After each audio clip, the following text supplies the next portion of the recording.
Hello everyone, this is Vishal Sharma and you are watching Mantra classes. तो आज हम पढ़ने जा रहे हैं अपने 10th क्लास का एक चैप्टर जिसका नाम है प्रोबेबिलिटी। ठीक है, इसको हम बोर्ड पॉइंट ऑफ व्यू से जल्दी जल्दी से वन शॉट में खत्म करने वाले हैं। ठीक है, तो अगर आपने इस वीडियो को पूरा ध्यान से देख लिया तो आपका बोर्ड एग्जाम का तो कोई क्वेश्चन नहीं छूटेगा। ठीक है, सो लेट्स स्टार्ट। चलो, तो सबसे पहले हम पढ़ते हैं टॉपिक प्रोबेबिलिटी होता क्या है। ठीक है, चलो प्रोबेबिलिटी पॉइंट वाइज समझते हैं। देखो सबसे पहला पॉइंट क्या है, probability is used to measure chances of occurrence of anything. किसी भी चीज के होने के जो चांसेस हैं या किसी भी चीज के ना होने के जो चांसेस हैं उसको हम किससे मेजर करते हैं बेटा? प्रोबेबिलिटी से मेजर करते हैं। ठीक है, अच्छा, प्रोबेबिलिटी पढ़ने के लिए ना हमें कुछ कुछ बेसिक टर्म्स की जरूरत होती है। सबसे पहले उनको समझ लेते हैं। पहला बेसिक टर्म जो हमें समझना है दैट इज इवेंट। देखो इवेंट क्या होता है, हम जो भी एक्सपेरिमेंट करते हैं, मान लो हमने कोई एक्सपेरिमेंट किया, एक कॉइन को उछाला, ठीक है, या फिर एक डाइस को रोल किया, तो ये जो हम काम कर रहे हैं सारे ये काम क्या कहलाते हैं? एक्सपेरिमेंट कहलाते हैं। ठीक है, इन एक्सपेरिमेंट से जो रिजल्ट्स निकलते हैं उन रिजल्ट्स को हम क्या कहते हैं? आउटकम कहते हैं। और आउटकम का एक छोटा सा हिस्सा क्या कहलाता है? इवेंट, है ना। तो वन बाय वन समझते हैं, ज्यादा जल्दबाजी नहीं करते हैं। सबसे पहले हम समझते हैं एक्सपेरिमेंट क्या होता है। ठीक है, क्या होता है? एक्सपेरिमेंट। चलो समझते हैं। Any activity that is performed, any activity that is performed is known as experiment. हम जो भी एक्टिविटी करते हैं उसको क्या कहते हैं बेटा? एक्सपेरिमेंट कहते हैं। एक्टिविटी मतलब कॉइन को टॉस करना, डाइस को रोल करना, कार्ड को ड्रॉ करना, है ना। हमारे सिलेबस में ये सारी एक्सपेरिमेंट्स कहलाएंगे। ठीक, चलो एक्सपेरिमेंट्स। इसके बाद अगला जो हमें समझना है दैट इज आउटकम। अगला टॉपिक जो हमें समझना है वो क्या है बेटा? आउटकम्स। तो आउटकम्स क्या होते हैं? All possible results, all possible results of an experiment. किसी भी एक्सपेरिमेंट के जो पॉसिबल रिजल्ट्स हो सकते हैं उसको हम क्या कहेंगे? आउटकम कहेंगे। ठीक है, all possible results of an experiment are known as outcomes, are known as outcomes. समझ में आउटकम्स क्या होता है बच्चों? चलो नेक्स्ट समझते हैं आउटकम्स डन। चलो इसके बाद समझते हैं, जैसे मान लो हम एक एक्सपेरिमेंट करते हैं, है ना, एक एक्सपेरिमेंट करके देखते हैं। टॉसिंग टू कॉइन्स, मान लो हमने दो कॉइन्स को उछाला, टॉसिंग टू कॉइन्स, तो हमारे पास क्या क्या पॉसिबल आउटकम आ सकते हैं? देखो बेटा, पहली बार जब आपने कॉइन उछाला होगा तो या तो हेड है या टेल है। ठीक, अब मान लो पहली बार में अगर हेड है तो दूसरी बार में तो हेड या टेल कुछ भी आ सकता है। मान लो पहली बार में टेल है, अगेन दूसरी बार में हेड और टेल कुछ भी आ सकता है। तो ये जो बना इसको हम कहते हैं अपना ट्री डायग्राम, है ना।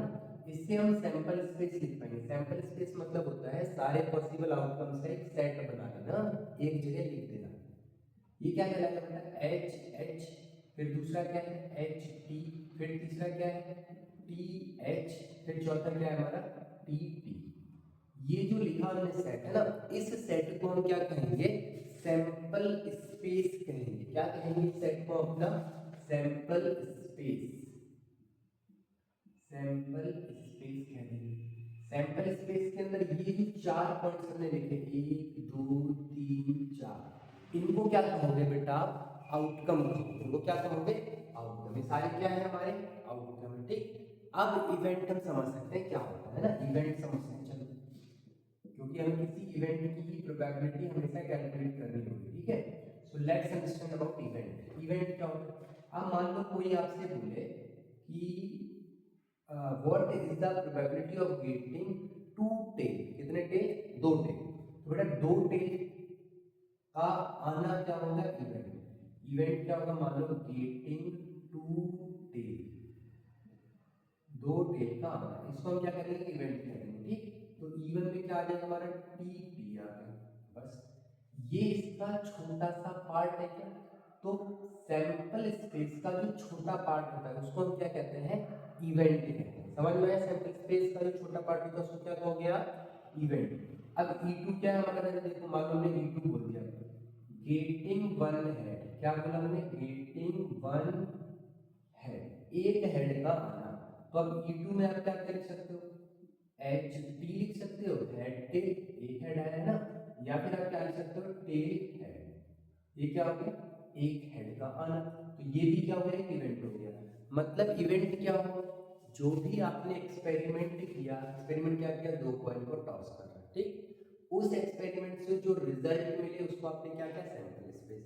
सैंपल स्पेस में से कोई एक या दो आउटकम लेके जो भी इवेंट डिफाइन होगा, that particular event he event कहलाएगा।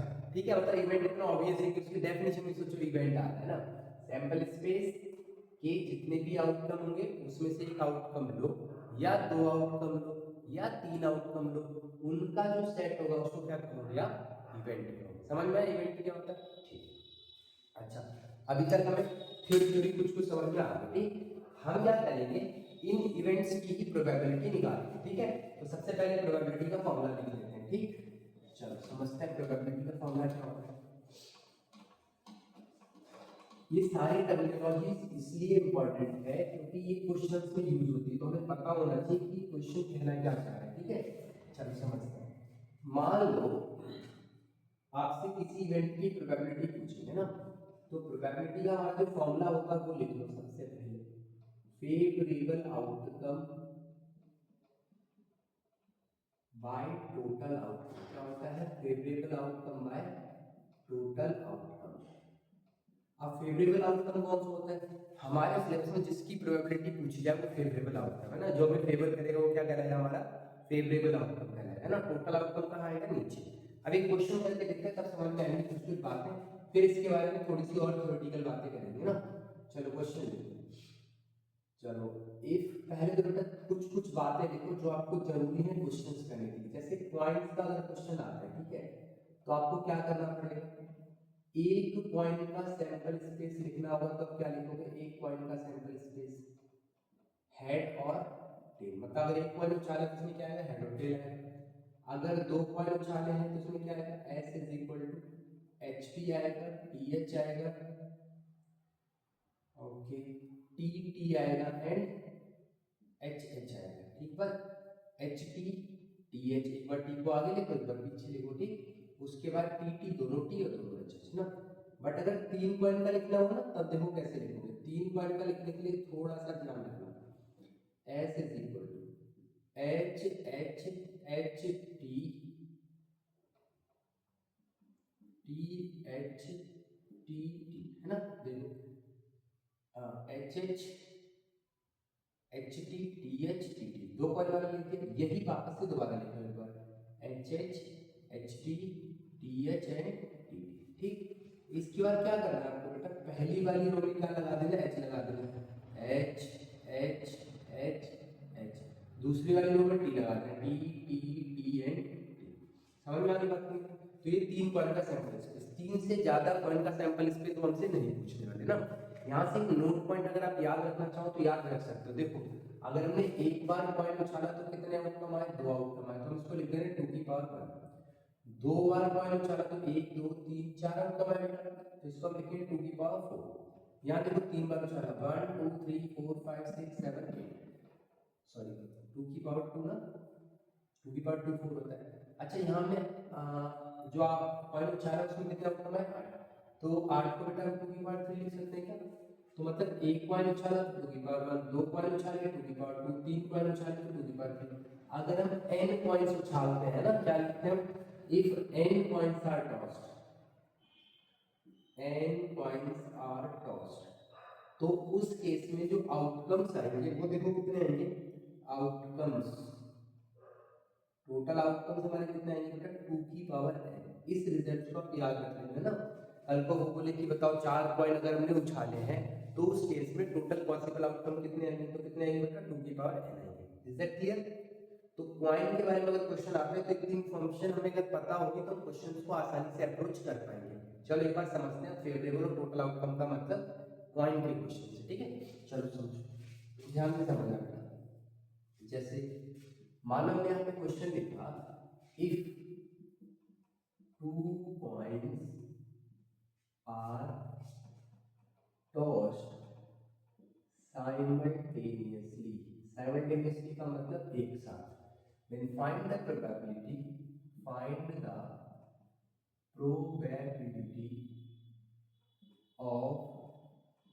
getting, पहला क्वेश्चन देखो बेटा, 2 tail, getting 2 tail, दूसरा देखो 2 head, तीसरा देखो एटलीस्ट 1 head, चौथा देखो एटलीस्ट 1 tail। ठीक, ये 4 क्वेश्चन हमें करना है ना, तो एक बार करके देखते हैं, उसका देखने की आया कि नहीं, है ना। सबसे पहला तो आपको क्या करना है बेटा, सैंपल स्पेस लिखना है। तो देखो 2 कॉइन का सैंपल स्पेस ऑलरेडी यहाँ लिखा है ना, इसको कॉपी में नोट कर लो और इसको लर्न करना है, ठीक है।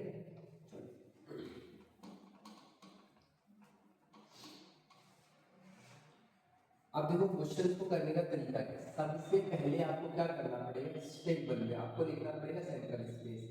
सैंपल स्पेस में क्या क्या आएगा देखो ध्यान से, 2 कॉइन उछालने में तुमने क्या लिखा था, H H, H T, T H and T T, ये हमारा क्या हो गया, सैंपल स्पेस हो गया, ठीक।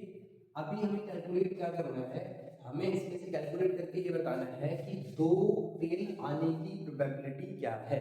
तो पहले देखो टोटल आउटकम कितने हैं, 1 2 3 4, टोटल आउटकम 4 है। तो अगर हमसे कोई पूछे प्रोबेबिलिटी ऑफ क्या है, 2 टेल, 2 टेल आने की प्रोबेबिलिटी, तो हमारे फेवर में कितना आउटकम है। अच्छा देखो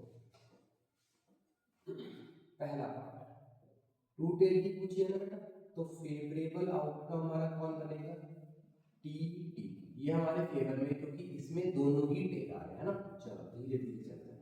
अब प्रोबेबिलिटी ऑफ 2 टेल अगर हमसे कोई पूछेगा तो हमारे फेवर में बेटा एक आउटकम है, एक लिख दिया। टोटल आउटकम कितने हैं, 1 2 3 4, तो कितने हो गए, 1/4, सिंपल। दूसरा देखो, फिर क्वेश्चन ने बोला है 2 हेड आने की प्रोबेबिलिटी बताएंगे, ठीक। तो 2 हेड कैसे निकालेंगे, 2 हेड वाले केस में बेटा देखो हमारा फेवरेबल आउटकम कितना है, फेवरेबल आउटकम कितना है, H H, this is favourable outcome. अभी हमसे कोई पूछे probability of 2 head, probability of 2 head, तो देखो 2 हेड क्या है, ये एक ही आउटकम ऐसा इसमें 2 हेड आ रहे हैं, तो क्या आंसर आ जाएगा, 1/, फॉर्मूला हर बार लिखना है, favourable outcome by total outcome, बिना फॉर्मूले की क्वेश्चन नहीं करना है, ध्यान रखेंगे हम, 1/4, ठीक। फिर तीसरे पार्ट में देखो हमसे क्या बोले, एटलीस्ट 1 है बेटा, एटलीस्ट वर्ड का मतलब समझो। जैसे मान लो क्वेश्चन ने बोला है एटलीस्ट 1 है, तो आपको 1 हेड भी लेना है, 2 हेड भी लेना है, ठीक। मान लो अगर 3 कॉइन का होता तो 3 हेड भी लेना होता। बट अगर क्वेश्चन ने बोला होता एटमोस्ट 1 हेड, क्या बोला होता, एटमोस्ट 1 हेड, तो हम 1 हेड लेते और 0 हेड लेते। मतलब एटमोस्ट वाला जो वर्ड है ना, जैसे यहाँ पे हम थोड़ा सा ना नंबर लाइन के थ्रू समझाते हैं बेटा, इधर जाने से नंबर्स क्या होते हैं, बढ़ते हैं कि घटते हैं, बताओ, बढ़ते हैं ना। अच्छा, तो एटलीस्ट वर्ड जब भी यूज करेगा तो आप ये समझ लेना कि उस नंबर से बड़ा नंबर लेना। जैसे यहाँ पे 3 लिख दिया, तो एटलीस्ट में 3 से ज्यादा वाले सारे लेने, ठीक है। एटमोस्ट वर्ड अगर यूज कर लिया उन्होंने 3, जैसे मान लो क्वेश्चन ने बोला एटमोस्ट 3, तो एटमोस्ट 3 का मतलब क्या होता है, 3 से छोटे। चलो यहाँ किधर ले रहे हैं, 3 से छोटे, और इधर 3 से बड़े, समझ जाओगे ना।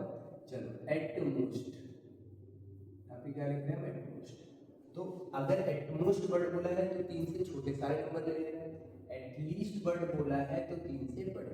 अभी हमारे क्वेश्चन में देखो क्या बोला है, एटलीस्ट 1 है, तो हम क्या लिखेंगे, प्रोबेबिलिटी ऑफ एटलीस्ट 1 है, इसमें लिखेंगे क्या, देखो प्रोबेबिलिटी ऑफ 1 हेड भी लेना है, क्या बोला था, 1 से बड़े वाले, प्लस प्रोबेबिलिटी ऑफ 2 हेड भी लेना था, है ना।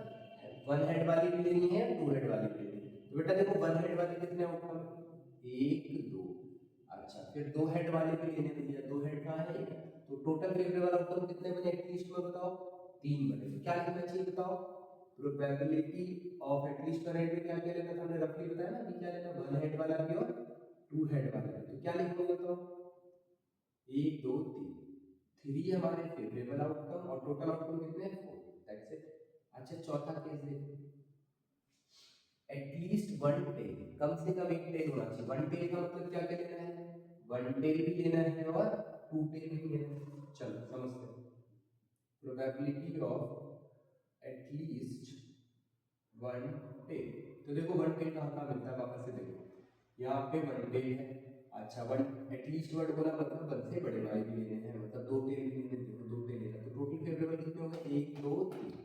तो फिर हमारा अगेन आंसर कितना होगा, ये रफ काम है इसको हटा देना है, ठीक है। तो कितना आंसर आ गया 3/4। अच्छा यही क्वेश्चन बोल देता, मान लो इसमें एक और पार्ट ले लेते हैं हम, at most one tail, at most one tail. तो हम क्या क्या लेते हैं, एक टेल लेते इसके अंदर और जीरो टेल भी लेते, एक टेल लेते और जीरो टेल। तो क्या आंसर आ जाता है जरा देखो, एक टेल वाले कौन कौन है हमारे फेवरेबल, अगर लिखने होते हैं हमें फेवरेबल आउटकम वाले लिखने हैं, एक टेल और जीरो टेल। एक टेल कहाँ कहाँ आ रहा है, एच टी में आ रहा है, टी एच में आ रहा है। जीरो टेल कहाँ आ रहे हैं, इसमें आ रहा है ना, एच एच में आ रहा है। ठीक, इतना दिख रहा है क्या, एक मिनट लिख लेता हूँ। ओके तो कितने हो गए हमारे फेवरेबल आउटकम, 1 2 3 हमारे बेटा फेवरेबल आउटकम हो गया ना। तो अब प्रोबेबिलिटी कितनी आ गई, यहाँ लिखिएगा। चलो प्रोबेबिलिटी ऑफ ई आ जाएगी हमारी 3/अगेन, समझ में आया। ये कॉइन से रिलेटेड क्वेश्चन है, अगर कॉइन से रिलेटेड क्वेश्चन आएगा तो ऐसा ही आएगा, ठीक है। तो ऐसे ही 3 कॉइन वाले क्वेश्चंस भी आप कर सकते हो, ठीक। At least to head, at least one, लिखो जरा क्वेश्चंस खुद से करना। चलो write down the question, find the probability of getting, 3 coin का क्वेश्चन है, ठीक है। 3 कॉइन का सैंपल स्केच पीछे लिख लिया हम लोगों ने। Find the probability of getting one head, दूसरा क्वेश्चन लिखो टू हेड, तीसरा क्वेश्चन लिखो 3 हेड, ओके। चौथा क्वेश्चन लिखो एटलीस्ट वन हेड, पांचवा क्वेश्चन लिखो एटलीस्ट टू टेल, ठीक है। 5 क्वेश्चन है ना, इन पांचों क्वेश्चंस के आंसर्स आपको कमेंट करके बताने कि क्या क्या आएंगे, ठीक है। चलो तो हमारा पॉइंट का सेक्शन तो पूरा हो गया, ठीक है। अगला सेक्शन जो हमारा आता है वो आता है डाइस का, ठीक। तो डाइस का सेक्शन समझ लेते हैं। चलो डाइस में जो इंपॉर्टेंट क्वेश्चंस हैं वो थोड़े से डिस्कस कर लेते हैं ना, उसके बाद कार्ड्स पे चलेंगे। बस चैप्टर इतना सा है, कुछ इंपॉर्टेंट बातें होंगी जो लास्ट में डिस्कस कर लेंगे ना। चलो समझो बच्चा, टोटल आउटकम था है ना, ये चार का भाग गया है टोटल आउटकम। चलो अभी हम बात करेंगे बेटा किसकी, डाइस की। तो अगर एक डाइस को रोल करेंगे, ठीक है, तो उसके इसमें क्या आउटकम आता है 1 2 3 4 5 एंड 6। अगर बेटा हम दो डाइस को रोल करेंगे तो उस केस में जो आउटकम आता है वो देखो कौन से आता है, मतलब लिखने का तरीका देखो कैसे लिखोगे आप, 1 2 3 4 5 6, ऐसे यहाँ पे लिखो 1 2 3 4 5 एंड 6। अब देखो यहाँ पे क्या लिखो 1 1 आ रहा है तो क्या लिखो 1 1, फिर यहाँ देखो 1 2, फिर यहाँ पे 1 3, फिर यहाँ पे 1 4, 1 की रो है ना तो सब में बनाएगा 1 5 और ये 1 6, ठीक है बच्चा। ये कितना आएगा देखो 2 1 2 2 2 3 2 4 2 5 एंड 2 6, बहुत बढ़िया। नेक्स्ट देखते हैं 3 1 3 2 3 3 3 4 3 5 and 3 6, 4 1 4 2 4 3 4 4 4 5 and 4 6, फिर 5 1 5 2 5 3 5 4 5 5 and 5 6। कैसे बनना समझ में आया, 5 1 5 2 5 3 है ना। ये कितना आ गया बच्चा 6 1 6 2 6 3 6 4 6 5 and 6 6, राइट। अब ये जो सेक्शन है इसकी हेल्प से हमें सारे क्वेश्चंस के आंसर करने हैं, ठीक है। So let's start with the questions. चलो देखो बेटा एक डाइस के क्वेश्चन कैसे आते हैं। सबसे पहले कुछ बालों को ना प्राइम नंबर में कंफ्यूजन रहता है, हम यहाँ पे लिख देते हैं बेटा प्राइम नंबर कौन से होता है, इधर क्वेश्चन करके इधर लिख देते हैं। प्राइम नंबर और कंपोजिट नंबर में भी कुछ कुछ बालों को कंफ्यूजन रहता है बच्चा ना। तो प्राइम नंबर हमारे कौन से होते हैं जिसके दो फैक्टर होते हैं, 2, 3 और 5 प्राइम नंबर है। कंपोजिट नंबर कौन होते हैं जिसके 2 से ज्यादा फैक्टर होते हैं। तो बच्चा हमारे कंपोजिट नंबर कौन है, 4 है और 6 है, बस दो ही कंपोजिट नंबर। वन ना तो कंपोजिट नंबर और ना ही प्राइम नंबर, ये वाली बात हम ध्यान रखेंगे, ठीक है बेटा। चलो अभी क्वेश्चन सुनो, find the probability of getting, find the probability of getting, क्या किस चीज की प्रोबेबिलिटी निकालनी है। पहले तो डाइस क्या क्या रूल है, if one dice is rule, if one dice is rule, एक डाइस को रूल किया। तो बेटा पहला क्वेश्चन क्या है, गेटिंग इवन नंबर है ना, क्या निकालना है, इवन नंबर निकालना। अच्छा तो हमारे फेवरेट आउटपुट कौन हो जाएगा बेटा, पहले ये बताओ इवन नंबर कौन कौन से होते हैं, जल्दी से बोलो कौन होते हैं even number, 2, 4 and 6। Even number कौन हो गया बच्चा हमारे, 2 हो गया, 4 हो गया और 6 हो गया। तो प्रोबेबिलिटी का फॉर्मूला हम जानते हैं, तो क्या लिखा होता है, favourable outcome by total. Favourable कितने हैं, 3, टोटल आउटकम कितने होते हैं वन डाइस में, 6। तो आंसर इज 3/6, इसको काटोगे तो 1/2। दूसरा मान लो हमसे पूछा जाए गेटिंग ऑड नंबर, क्या गेटिंग ऑड नंबर। अब ऑड नंबर कैसे निकालोगे, हमने बोला फेवरेबल आउटकम हमारे कौन से हैं बेटा, जल्दी से बोलो फेवरेबल आउटकम्स। तो आपने बोला ये 1 है, 3 है और 5 है। तो प्रोबेबिलिटी ऑफ इवेंट कितना आ जाएगा, जल्दी से बोलो, 1, 2, 3 आउटकम फेवर में है और टोटल कितने बच्चा 6। तो आंसर कितना हो जाएगा 3/6 and this is 1/2। Again getting odd number, ठीक बात। अभी हमसे कोई पूछे कि बताओ प्राइम नंबर आने की प्रोबेबिलिटी है ना, इसकी प्रोबेबिलिटी यहां से लिखते हैं इधर। ओके बेटा अगर हमसे मान लो कोई पूछता है तीसरे पॉइंट पे getting prime number, getting prime number, prime number आने की प्रोबेबिलिटी बता दो। तो हम कैसे बताएंगे प्राइम नंबर आने की प्रोबेबिलिटी, जरा एक बार देखो। फेवरेबल आउटकम कौन है बेटा हमारे, फेवरेबल आउटकम कौन कौन है, 2, 4, 6। अभी बताया था ना प्राइम नंबर कौन होता है, सॉरी 2, 3 एंड 5। प्राइम नंबर 2, 3, 5, तो बेटा हमारे फेवरेबल आउटकम हो गए 2, 3, 5 है ना। आप बताओ इसकी प्रोबेबिलिटी कितनी आ जाएगी, 3 बाय टोटल कितने है बेटा 6, 3/6 को भी काट के कितना कर दोगे 1/2, ठीक है। तो ऑड मतलब सिंगल डाइस के ऊपर तो ऐसे क्वेश्चन आएंगे कि मान लो मल्टीपल ऑफ 3 बता दो। अच्छा मान लो इसमें प्रोबेबिलिटी पूछी होती है कि मल्टीपल ऑफ 3, चलो ये आपका होमवर्क है ना, प्रोबेबिलिटी बतानी है आपको किसकी, मल्टीपल ऑफ 3 की प्रोबेबिलिटी बता दो, multiple of 3।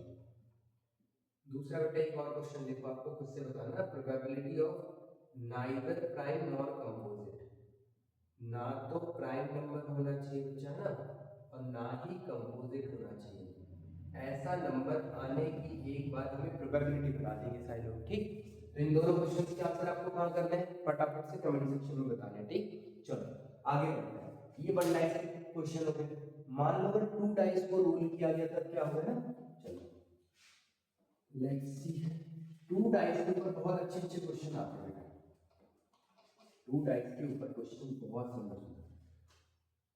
If 2 dice are ruled है ना, अगर 2 डाइस को रूल किया गया है तो ये बता दो कि कुछ कुछ सेक्शंस देंगे, इनकी प्रोबेबिलिटी पूछो, जरा सुनना। पहला फाइंड द प्रोबेबिलिटी ऑफ, पहला किसकी प्रोबेबिलिटी निकालनी है, गेटिंग इवन नंबर। अब देखो यहाँ पे ना दोनों डाइस के बारे में आपको प्रॉपर्टी बताएंगे, जैसे मान लो getting even number on both dice, दोनों डाइस पे इवन नंबर आना चाहिए, ठीक बात है। देखो डाई डाइस की प्लूरल फॉर्म है ना, तो डाई आ जाता है इसको, दोनों डाइस पे इवन नंबर ना। चलो यहाँ से गिनना शुरू कर देते हैं, इस वाली पूरी में देखो एक तो आएगा, मतलब दोनों पे तो इवन नहीं आ सकता क्योंकि एक क्या है ऑड। अच्छा यहाँ देखो एक 2, 2 आ रहा है दोनों पे ना, फिर ये नहीं होगा 2, ये 4 है ना, 2, 4 2 हो गए, फिर 3 हो गया, ओके इसमें नहीं है क्योंकि यहाँ पे एक और 2 हो गया 3 वाला ना। फिर इस रो में कितने मिलेंगे, 1, 2 और 3 मिले। ऐसे ही बेटा 4 वाली रो में भी 3 मिलेंगे, 1, 2, 3 6 हो गए। 5 वाले में नहीं, 5 ऑड नंबर है, 6 वाले में देखना 1, 2, 3, टोटल कितने हो गए 3, 3 हमें 3 रो में मिले है ना, 3, 3 और 3, टोटल कितने आएगा बच्चा 9। तो even number on both die निकालना होगा तो हम लिखेंगे क्या, probability of E is equal to, पहले फॉर्मूला लिखो फिर क्या लिखो 9 बाय बोलो 36। इसके लिए मैं आपको एक बॉक्स कॉन्सेप्ट बताया था, अगर आपको याद होगा ना, जैसे हम पहली डाई की बात करेंगे तो पहली डाई के लिए क्या चाहिए, इवन नंबर, तो यहाँ पे हम 3 लिखेंगे। फिर हमें दूसरी डाई के लिए क्या चाहिए बच्चा, इवन नंबर ही चाहिए। इवन नंबर कितने होते हैं, 3 होते हैं, 3 3 जा 9 बाय 36। तो आई सिंपल सी बात है ना। चलो getting even number on both die. ऐसे अगर मान लो हमसे बोले getting odd number on both die, getting odd number on both die, दोनों डाई पे ऑड नंबर आ जाए तब क्या करेंगे, तो देखो बॉक्स कॉन्सेप्ट लगा लो। पहले तो यहाँ से देखो जरा, 1 2 3 है ना, फिर इसमें नहीं मिलेगा 4 5 और 6, इसमें क्यों नहीं मिला, क्योंकि इसमें 2 आ रहा है क्या सब है ना, दोनों पे ऑड चाहिए लेकिन, तो इसमें नहीं मिलेगा 6, इसमें फिर मिलेगा नहीं क्योंकि 4 आ रहा है। अच्छा 6 हो गया ऑलरेडी, 7 8 और 9, इसमें अभी नहीं मिलेगा क्योंकि 6 क्या इवन नंबर है, ठीक है। तो टोटल आउटपुट कितने हो गए हमारे बेटा, 9 हो गए ना। तो अब अगर हम प्रोबेबिलिटी ऑफ ऑड नंबर पूछें तो कितना हो जाएगा, 9 बाय 36। इसको ना बॉक्स कॉन्सेप्ट से भी कर सकते हैं। बॉक्स कॉन्सेप्ट क्या कहता है कि ऑड नंबर पहली डाइस पे कितने हैं, 3, दूसरी डाइस पे कितने हैं, 3 3 जा 9, 9 बाय 36। ठीक, समझ में आया कैसे करके करना, सिंपल ही है ना। तो ऑड नंबर हमने कर लिया, ठीक बात। तो ऑड नंबर की जो प्रोबेबिलिटी आ गई वो कितनी आ गई बेटा, 9 बाय 36 आ गई। अच्छे से काट सकते हो, 9 4 जा 36, 1 बाय 4 कर दिया ना। अच्छा मान लो पूछ रहे डबलेट बता दो, गेटिंग डबलेट, गेटिंग डबलेट अगर पूछे तो डबलेट का मतलब होता है बेटा same number on both die. तो सेम नंबर देखो कहाँ कहाँ मिल रहा है, 1 1 2 2 3 3 4 4 5 5 एंड 6 6। तो टोटल कितने हैं डबलेट, 6 हैं। तो हमारे पास प्रोबेबिलिटी क्या आ गई डबलेट लेने की, बताओ 6 by 36 and this is equal to 1 by 6। Doublet की प्रोबेबिलिटी आ गई ना। अब ये मान लो हमसे कोई प्रोबेबिलिटी पूछे, ओके, चौथा हमसे पूछ रहा है कि प्रोबेबिलिटी ऑफ गेटिंग सम, सम कितना होना चाहिए, 6 होना चाहिए। कितना सम, 6 6। दोनों डाइस पे जो नंबर मिलेंगे उन नंबर्स का सम कितना होना चाहिए, 6। तब देखो कैसे करेंगे, कुछ नहीं करना, आपने एक टेबल बनाओ रफ में जाके, वाला काम कहाँ करना है, रफ में। यहाँ लिखो 1 2 3 4 5 6। अब किस किस के साथ सम 6 बन सकता है, तो 1 के साथ बनाओगे तो 5, 2 के साथ 4, 3 के साथ 3, 4 के साथ 2, 5 के साथ 1, 6 के साथ किसी का नहीं बन सकता है ना। तो हमारे टेबल में कितना होगा हमारे बेटा, देखो 1 2 3 4 5, ये 5, इसको हटाओ, लिखो probability of sum is equal to 6 is equal to कितने आउटकम हमारे बेटा, 5 और टोटल कितने 36, कितना सिंपल 5 बाय 36। अच्छा मान लो कल को पूछे आपसे कि प्रोबेबिलिटी ऑफ सम गेटिंग 9, सम कितना होना चाहिए 9, तो हमने क्या बोला, कुछ नहीं करना, टेबल बनाना, 1 2 3 4 5 6 तक ही होते ना। तो बेटा 1 के साथ किसी का 9 बन सकता है, हाँ 8 का बन सकता है, लेकिन 8 तो डाइस में नहीं होता। 2 के साथ 7 का बन सकता है, 7 डाइस में नहीं होता। 3 के साथ 6 का बन सकता है, हाँ ठीक है। 4 के साथ कितने का बन सकता है बेटा, 5, ये भी ठीक है। 5 के साथ 4 का और 6 के साथ 3 का, तो कितने आए बेटा, 1 2 3 4 आउटकम हमारे क्या हो गए हैं, फेवर में हो गए ना। तो क्या फॉर्मूला लिखेंगे, probability of sum is equal to 9 का, जल्दी से बताओ। Probability of sum is equal to 9 का फॉर्मूला हो जाए, कितने आउटकम आए थे, 4 आए थे ना लेकिन, हाँ तो 4 बाय 36 दैट इज 1 बाय 9, ठीक है। चलो तो प्रोबेबिलिटी ऑफ सम कितना, अगर 9 का निकालना है ऐसे का सम की प्रोबेबिलिटी पूछे तो आप बता दोगे, इवन नंबर ऑड नंबर आपने बताई दी है ना। तो ऐसे क्वेश्चंस आते हैं हमारे किससे, डाइस से। तो डाइस भी ओवर हो गया, ठीक। अभी इसके बाद बचता है बच्चा कार्ड्स है ना। So let's understand about the cards. चलो इसको हमने एकदम डिटेल में मतलब सारे टाइप के क्वेश्चन लेके कर रहे हैं, ठीक है। आप लोग इसको ढंग से करेंगे।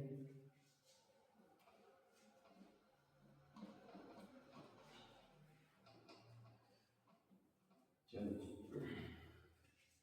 कर लेते हैं ना, बताइए तो वीडियो कंटिन्यू है, okay video is continue.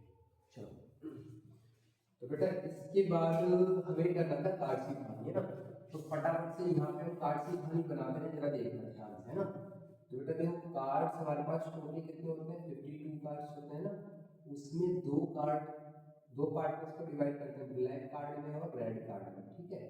Black card कितने होते हैं 26, रेड कार्ड कितने होते हैं 26। ब्लैक कार्ड का फर्दर दो पार्ट में डिवाइड होते हैं, इनका नाम होता है क्लब और दूसरे का नाम होता है स्पीड। बेटा क्लब होते हैं 13 और स्पीड भी होते हैं 30। रेड कार्ड अगेन बेटा दो टाइप के होते हैं, हार्ट और डायमंड, हार्ट और डायमंड। बेटा हार्ट कितने होते हैं 13 और डायमंड कितने होते हैं अगेन 30। समझ में आया, हार्ट और डायमंड 13 होंगे। अब बेटा क्लब के अंदर देखो एक किंग होता है, एक क्वीन होता है और एक जैक होता है। इन तीनों के ऊपर बने रहते हैं चेहरे, तो इनको कहते हैं क्या फेस कार्ड। इन तीनों के क्या बने रहते हैं चेहरे, तो इनको क्या कहो गया फेस कार्ड। एक किंग, एक क्वीन, एक जैक, ठीक। अच्छा फिर बेटा इधर आ जाता है एक एस आ जाता है, बाकी कार्ड पे नंबर लिखा रहता है 2 3 4 5 6 7 8 9 एंड 10, ठीक है। तो ये नंबर कार्ड होता है। तो बेटा जैसे यहाँ पे एक किंग होता है, ऐसे एक किंग स्पेड में होता है, ऐसे एक किंग हार्ट में होता है, ऐसे एक किंग डायमंड में होता है, ठीक। तो किंग टोटल कितने हो गए बताओ, 4 किंग हो गए। क्वीन ऐसे ही लो बेटा, एक क्वीन यहाँ, एक क्वीन यहाँ, एक क्वीन यहाँ, एक क्वीन यहाँ, टोटल क्वीन कितनी हो जाएंगी बच्चा 4। ऐसी जैक कितने, एक जैक यहाँ, एक जैक यहाँ, एक जैक यहाँ, एक जैक यहाँ, टोटल जैक कितने हो जाएंगे 4 हो जाएंगे, ठीक है बेटा, ठीक। तो टोटल अगर हम ध्यान से गिनते हैं तो हमारे पास फेस कार्ड कितने होंगे बेटा 3 3 6 3 9 और 3 12 कार्ड हो जाएंगे ना। तो टोटल फेस कार्ड कितने हो गए हमारे बच्चा 12 हो गए।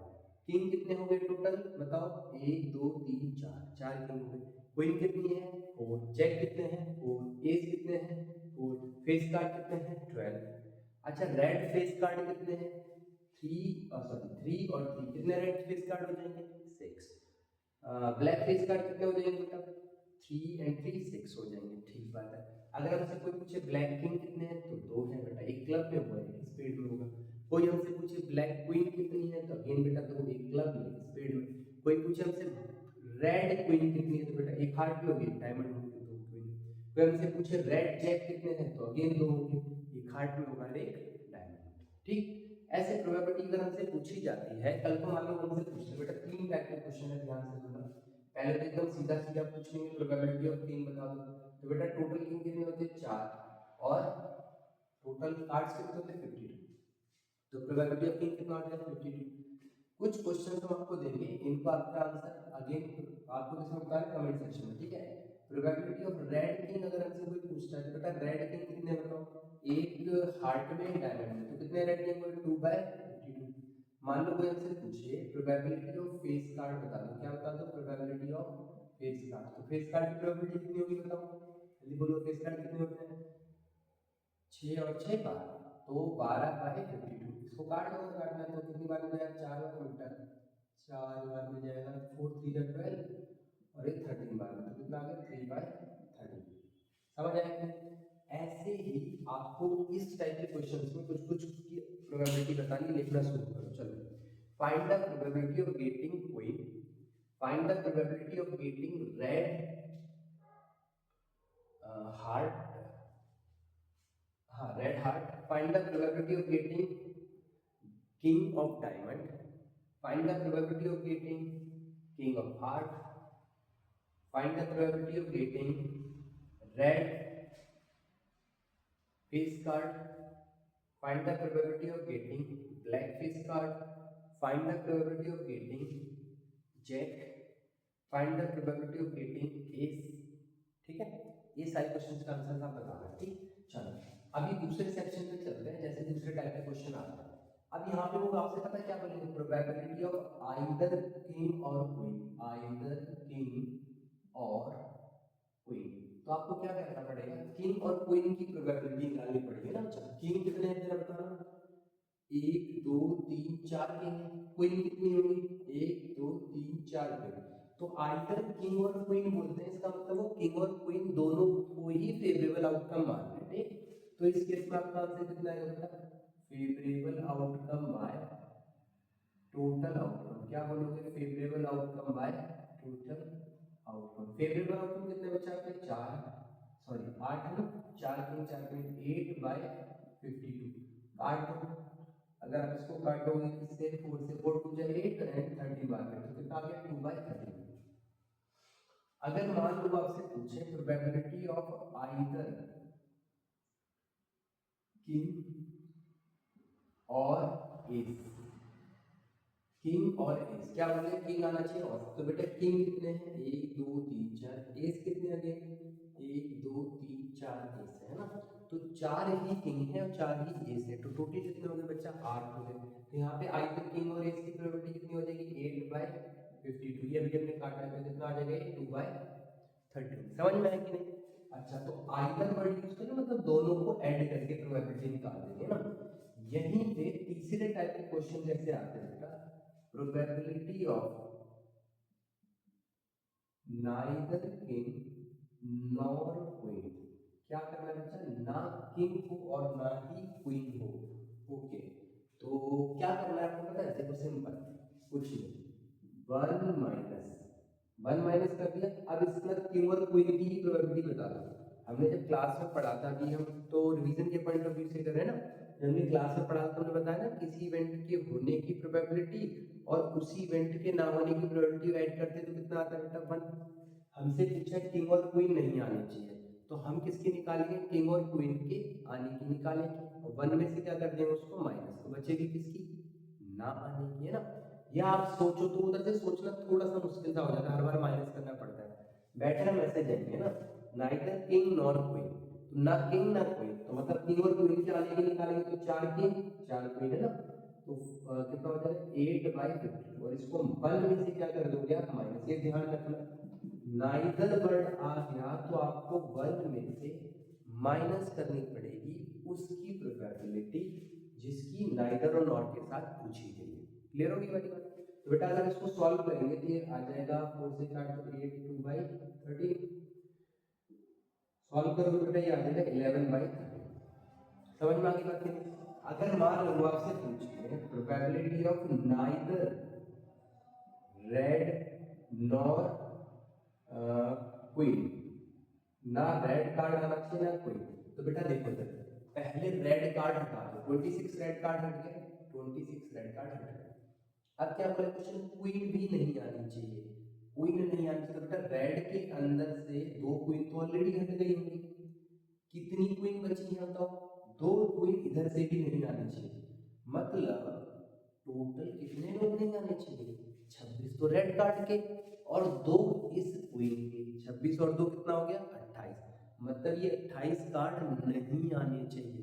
तो कितने आने चाहिए तो हम बोलेंगे 50, अच्छा 28 कार्ड नहीं आने चाहिए। अभी हमने आपको क्या सिखाया जिसकी नहीं आने की पूछी उसके आने की निकाल के 1 में से क्या कर दो माइनस, तो हम क्या लिखेंगे 1 माइनस कितने कार्ड की नहीं आने के लिए बोली बेटा 28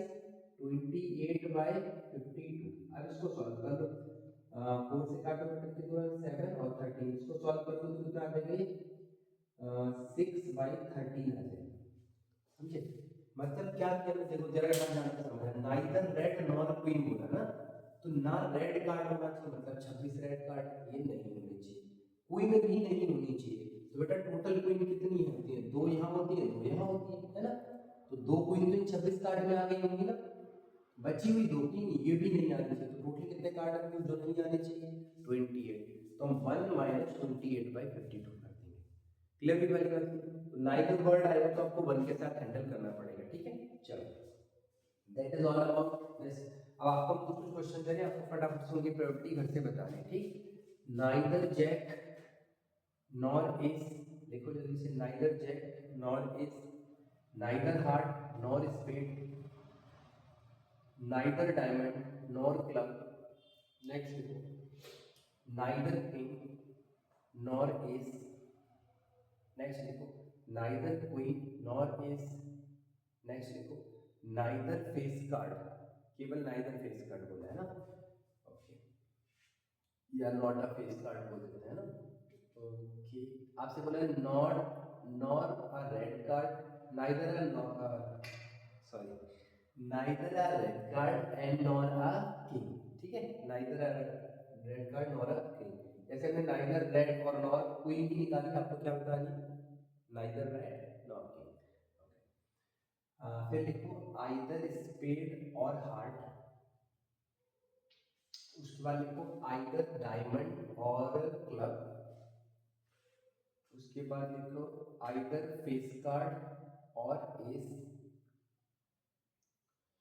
ठीक है, इतने क्वेश्चंस कर लेना है ना। तो that is all about cards. तो बेटा कार्ड्स भी ओवर हो गया हमारा। अब हमारे पास जो बचता है एक प्रॉब्लम बचती है, that is miscellaneous type of problems, है ना। देखो मिसलिनियस टाइप्स की प्रॉब्लम क्या होती है समझते हैं।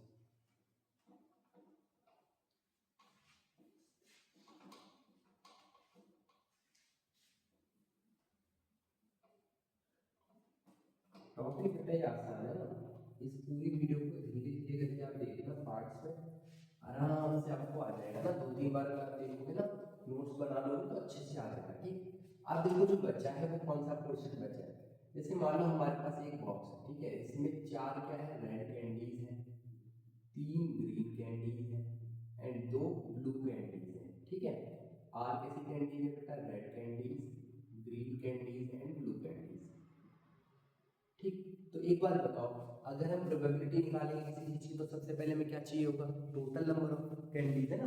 तो इसमें ना आपसे पूछ जाए कि अगर मैंने एक कैंडी बाहर निकाली तो बताओ वो रेड कलर की होगी, इसकी प्रोबेबिलिटी क्या है।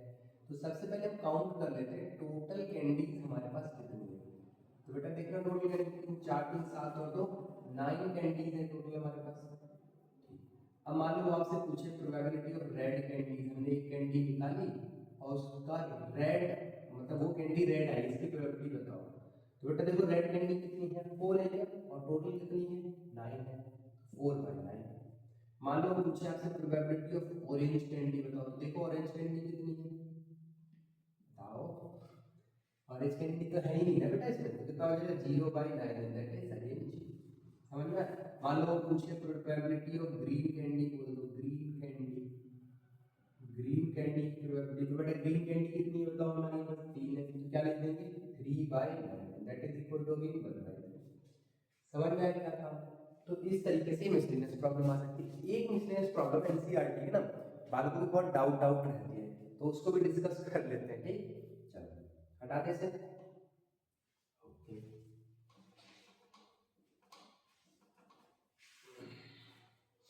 जैसे मान लो हमारे पास एक लॉट है बेटा, है ना। लॉट मतलब क्या होता है, bulk of something is known as lot, है ना। किसी चीज को बल्क में रखते हैं उसको लॉट कहते हैं।